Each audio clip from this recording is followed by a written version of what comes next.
സാമ്പാറിന് അരപ്പുണ്ടാക്കാനുള്ള നാളികേരം വറുത്ത് അതിൽ നാളികേരത്തിൽ വെളുത്തുള്ളി, ഉലുവ, ഉഴുന്നുപരിപ്പ്, പിന്നെ മല്ലിപ്പൊടി ഇതൊക്കെ ചേർത്ത് വറുത്ത് വെച്ചിരിക്കുന്നതാണ്.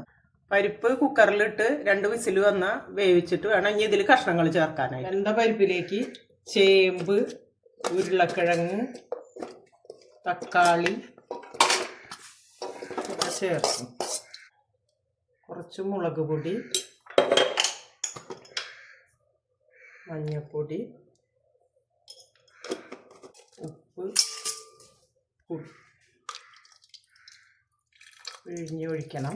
പുളി പിഴിഞ്ഞൊഴിച്ച് ഇനി ഇത് ഒരു വിസിൽ വരണം. കഷ്ണങ്ങൾ വെന്ത് അപ്പോൾ ഇത് അധികം വേവില്ലാത്ത കഷ്ണമാണ് വഴുതനങ്ങയും വെണ്ടക്കായും. അത് ഞാനൊന്ന് വാട്ടിയിട്ടിട്ട് എണ്ണയിൽ ഇവിടെ തന്നെ ഉണ്ടായ വഴുതനങ്ങയും വെണ്ടക്കായാണ്. ഇനി നാളികേരം വറുത്തരച്ചത് ഒഴിക്കുന്നത്. സാമ്പാർ പൊടി ഞാനിവിടെ ഉപയോഗിക്കാറില്ല. നാളികേരം വറുത്ത് അമ്മിക്കല്ലിൽ അരച്ച് അതും കൂടി ചേർത്ത് സാമ്പാർ തിളച്ച് കഴിഞ്ഞാൽ കാച്ചിയ സാമ്പാർ റെഡി. സാമ്പാർ തിളച്ചു, ഇറക്കി വരുന്നു. ഇനി അതിൽ കറിക്ക് താളിക്കാനുള്ള ചട്ടി വെച്ചു, എണ്ണ ഒഴിച്ചു, കടുകിടുന്നു. കടുക്, 1/4 ടീസ്പൂൺ ഉലുവ,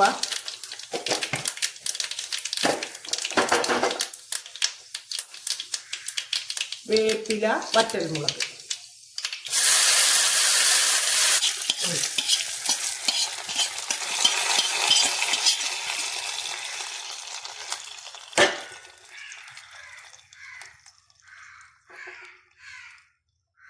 താളിച്ചൊഴിച്ചു. സാമ്പാർ റെഡി.